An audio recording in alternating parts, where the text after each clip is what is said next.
देखो इधर, देख लो क्या, किताब तो सामने बाद में उतार लेगा, समझना जरूरी, ठीक है। दोनों बैक टू बैक बता देगा। देखो लिखा है 6 नंबर ना, प्रश्न वाली 1.2 लिखा है, 50 लिखा है, ठीक है। सिर्फ एक चीज लिखा हुआ है क्विज है, वो लिख दे रहे, जो कि है L A G H ठीक। देखो हाँ, 6 रिक्त स्थानों को भरिए। रिक्त मतलब ये जो खाली जगह है उसको, 4 क्वेश्चन मात्र 4 खाली जगह है, इसमें 2 गो है, 5 को, 5 को भर देना है, बस हो गया आंसर, ठीक ना। और भरने के लिए बहुत आसान है। देखो हर एक क्वेश्चन में इस तरह बराबर है। बराबर का मतलब होता है कि उधर जितना रहेगा ना इधर भी उतना रहेगा। कहने का मतलब इधर जो बाया पक्ष है जिसको बोलते हैं LHS, है ना, बाया पक्ष मतलब LHS तरफ जो जो रहेगा, इक्वल टू का मतलब कि RHS तरफ दाहिना पक्ष भी वही वाला रहेगा, ठीक है। तो ध्यान से देखो, इधर है -12/5, यहाँ भी है -12/5, ये दोनों सेम सेम है। इधर है -5/12, लेकिन इधर -5/12 है नहीं है ना, तो हम भर देंगे -5/12। तो एक आंसर हो गया, समझ में आया विकास, एक आंसर हो गया। तो हम 7/, हाँ दूसरा देखो, ठीक, दूसरा देखो, यहाँ पे इक्वल टू है ना, इधर है -13/8, यहाँ भी -13/8, इधर है -7, इधर -7 है नहीं ना, तो इधर भर देंगे -7, हो गया। इसमें नीचे 1 है, तुम चाहे तो लगा सकते हैं, गलत नहीं होगा, ठीक ना, समझ में आया। तो ये मेरा हो गया आंसर ANS। इसमें देखो यहाँ पे इक्वल टू है, दोनों तरफ बराबर होना चाहिए, इधर और इधर। तो यहाँ पे देखो है 17/-5, 17/-5 ये मिल गया।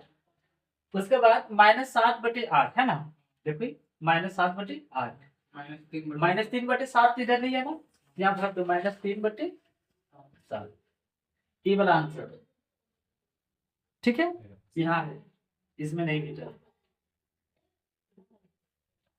ठीक। देखो ध्यान से इसको, हाँ क्वेश्चन अगर किताब को ऐसा नहीं तो सुधार लेना। इसमें है -11/7 और इधर है +11/7, दोनों तरफ बराबर कर। तो हम देखो क्या करते हैं, इधर है 11/7 ना, इसको इधर भर देते हैं, ठीक। तो देखो यहाँ पे भर दिए 11/7, और इधर -11/7 है ना, उसको इधर भर देते हैं -11/7, मतलब इधर वाला को इधर भर दिए और इधर वाला को इधर, बीच में क्या है इक्वल टू, बाया वाला को देखने में, देखने वाला को बाया। अब देखो इधर भी -11/7, 11/7 दोनों है, इधर भी -11/7 और 11/7 दोनों हो गया। तो मेरा ई वाला हो गया आंसर और ई वाला हो गया आंसर, समझ में आ गया। अब उसको उतारेगा, उतारो,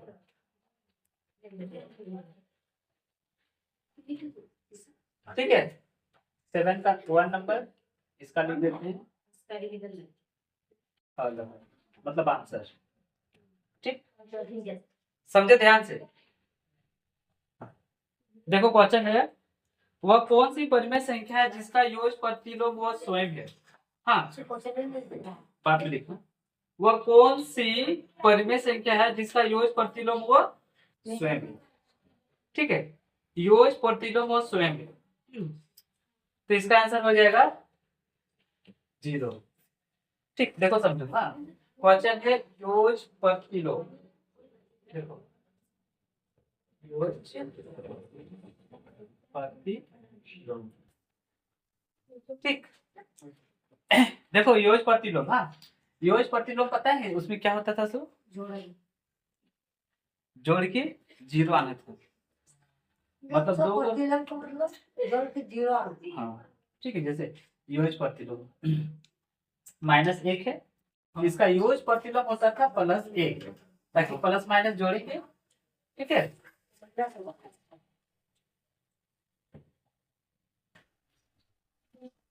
0, तो जोड़ के 0 आना चाहिए, उसको बोलते हैं योग प्रतिलोम। हाँ जैसे देखो -7 लिए और +7 लिए, दोनों को जोड़ो, देखो कट रहा है, 0 आ गया ना।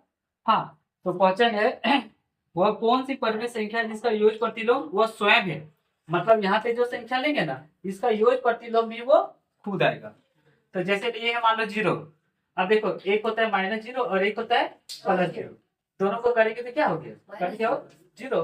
तो मतलब 0 वह संख्या है जिसका कोई प्रतिलोम भी क्या होता है 0, इसीलिए यहाँ पे कहा जाएगा 0। समझ में आया? अब बी नंबर कर देते, बी नंबर समझो विकास, ए नंबर समझ में आया, बी नंबर देखो। किसी ऋणात्मक परिमेय संख्या का ऋणात्मक क्या होता है, ऋणात्मक परिमेय संख्या का ऋणात्मक क्या होगा, देखो ऋणात्मक का मतलब होता है माइनस, ऋणात्मक का मतलब क्या होता है माइनस, नहीं फिर और एक ऋणात्मक लेना है, पर यहाँ बोला ऋणात्मक परिमेय संख्या, चलो परिमेय संख्या कुछ भी लगा देंगे। हाँ ठीक, तो देखो ई ऋणात्मक और ई भी ऋणात्मक है, यहाँ पे दे दिए गुना का साइन।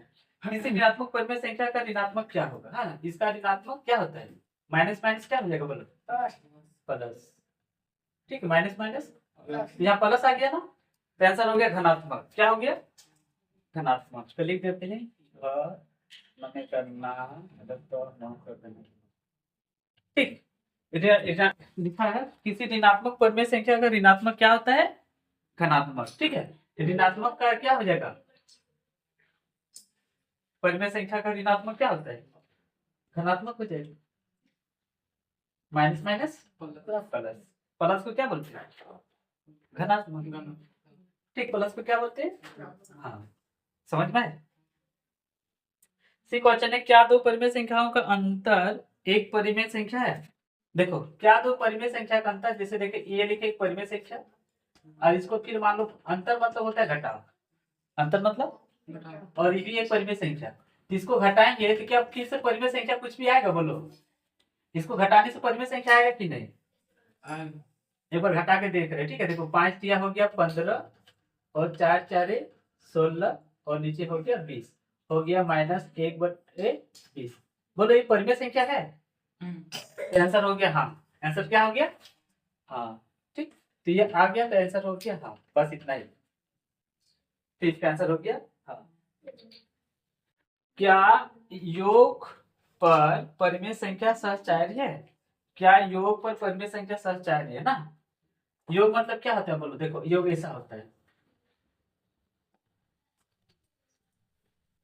कुछ भी ले लिए योग मतलब जो, ठीक है सहचार्य यहाँ पे और एक संख्या ले लेते तब समझ में आएगा, जैसे ले लिए 8 ये वाला ले लिए, ठीक विकास ध्यान से देखो, अब इसका मतलब ये होता है कि देखो फिर से हम इसी को लिखते हैं 4/4 जोड़ 5/6 जोड़ 4/8, हाँ क्वेश्चन है क्या योग पर परिमेय संख्या सहचार्य, देखो सेम सेम लिखे हैं कि नहीं, सब में जोड़ जोड़ है मतलब योग हो गए, अगर सुनो ऐसे सहचार्य का मतलब इसको ब्रैकेट बना देना, पर इस तरह से इसका शुरू में 2 होगा और इसका लास्ट का 2 होगा, ठीक अब सुनो इसका जितना जोड़ेंगे ना और इसका जितना जोड़ेंगे दोनों का आंसर क्या क्या आएगा बोलो ना बराबर आएगा, ठीक इन दोनों का आंसर क्या आएगा बोलो ना बराबर आएगा, ठीक तो वही पूछ रहा है ये सार की तो सहचार्य हुआ कि नहीं हुआ बोलो, हुआ ना तो आंसर क्या हो जाएगा हाँ, ठीक आंसर हो जाएगा हाँ, ठीक आंसर क्या हो गया हाँ हाँ बराबर भी लिख सकते हैं हाँ भी लिख सकते हैं, नहीं क्वेश्चन बोला कि बराबर होगा कि नहीं तो हाँ हो गया, इसलिए आंसर हो गया हाँ।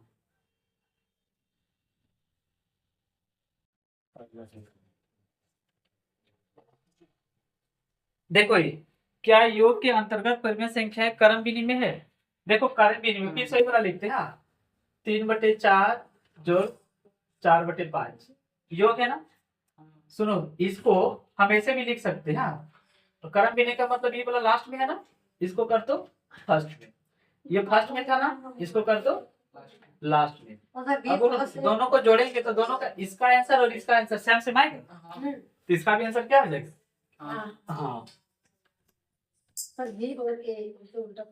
हाँ, इसी को बोलते हैं क्रम विनिमय, मतलब ए जोड़ बी रहेगा तो बी जोड़ ए, देखो इसका और इसका आंसर दोनों का क्या आएगा सेम सेम आएगा, तो क्रम विनिमय हो गया, ये था मेरा ई ना, अब एफ नंबर देखो क्वेश्चन है, क्या वही कलन के अंतर्गत परिमेय संख्या क्रम विनिमय है? ठीक है, वही कलन के अंतर्गत परिमेय संख्या क्रम विनिमय होता है कि नहीं? ठीक है, यही क्वेश्चन है। तो क्रम विनिमय बोला ना, तो क्रम विनिमय होता है। ठीक है, इसीलिए आंसर क्या हो जाएगा? हाँ, ठीक, क्रम विनिमय बोल दिया मतलब होता है, बाकी और कुछ भी पढ़ने की जरूरत नहीं है। ठीक, जी देखो, हाँ जी में क्वेश्चन है, क्या वैकलन के अंतर्गत परिमेय संख्या सहचारी है? हाँ, देखो क्रम विनिमय होता है लेकिन सहचारी नहीं होता है। तो वैकलन के अनुसार वैकलन के अंतर्गत परिमेय संख्या जो होता है वो क्रम विनिमय हो जाएगा लेकिन सहचार्य नहीं होता है। ठीक ना, तो इसका आंसर हो जाएगा, इसका जी का आंसर हो जाएगा नहीं। ठीक, आंसर क्या हो जाएगा? जी हो गया। अब एच और आई दो को बचा। एच देखो, वह कौन सी परिमेय संख्या है जिसका ऋणात्मक के समान होता है? हाँ देखो, बोल रहा है वो कौन सी परिमेय संख्या है जो ऋणात्मक के समान होता है, ऋणात्मक मतलब उसके बराबर होता है। ठीक, तो इसका आंसर हो जाएगा तुम्हारा जाके जो जीरो होता है ना वो ऋणात्मक के समान होता है, मतलब ऋणात्मक के बराबर होता है। ठीक, समझा कि नहीं लिखा हुआ इसलिए तुम लोग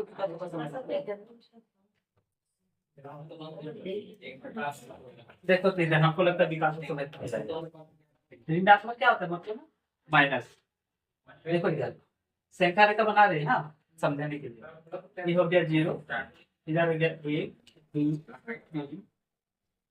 3, हाँ इधर -2 और -3। देखो ऋणात्मक बोलते हैं माइनस वाला, ठीक है, तो -3 -2 -1 ये सब किसके बराबर है बोलो ना, ये सब किसके बराबर है? 0 के बराबर है। ठीक है, इसीलिए आंसर हो गया 0। अब समझ में आया? वैसे भी देखो ना ये इसके सामने है 0, ठीक, लेकिन देखो 0 के बराबर 1 नहीं हो सकता क्योंकि 1 रुपया का वैल्यू होता है। ठीक है, 1 रुपया क्या होता है? वैल्यू होता है। तुम्हारे पास 1 रुपया, इसका मतलब ये कि तुम्हारे पास कुछ तो पैसा है ना, 1 टका है लेकिन पैसा तो है ना, खाली जेब तो नहीं है। ठीक है, इधर देखो समझो, तुम्हारे पास मान लो 2 टका है तो तुम्हारा जेब खाली नहीं है, तुम्हारे जेब में पॉकेट में पैसा है। और अगर मान लो -2 टका, ठीक है, -2 टका, इसका मतलब ये हो गया कि तुम 2 टका कर्जा लेके रखा है, तुम्हारा अपना पैसा नहीं है। अपना पैसा है नहीं, अपना पैसा नहीं, इसका मतलब पॉकेट खाली है। पॉकेट खाली का मतलब क्या बोलो ना, 0, तुम्हारा पैसा पॉकेट में कुछ भी नहीं है। तो ऋणात्मक किसके बराबर है? 0 के बराबर। प्लस के बराबर क्यों नहीं हुआ पता है ना, जैसे मान लो 3 रुपया, तो तुम्हारे पास 3 रुपया है, तुम 3 रुपया से कुछ भी खरीद के खा सकता है। 0 रुपया तो नहीं है ना, बोले चॉकलेट मिलता है ना, लेकिन -3 का मतलब तुम कर्जा लेके रखा हुआ है। अब तुम्हारा खुद पे कर्जा है, तुम कुछ खरीद के खा सकता है उस पैसा से, तो वो पैसा भी किसके बराबर है? इसीलिए 0 हो गया आंसर। समझ में? अब तो आई का आंसर हो जाएगा 0। ठीक, आई का आंसर क्या हो जाएगा? 0। देखो यहाँ पे क्वेश्चन है, परिमेय संख्या का परिमेय संख्या के लिए योज्य तत्समक क्या होता है? तो परिमेय संख्या के लिए योज्य तत्समक होता है 0। ठीक।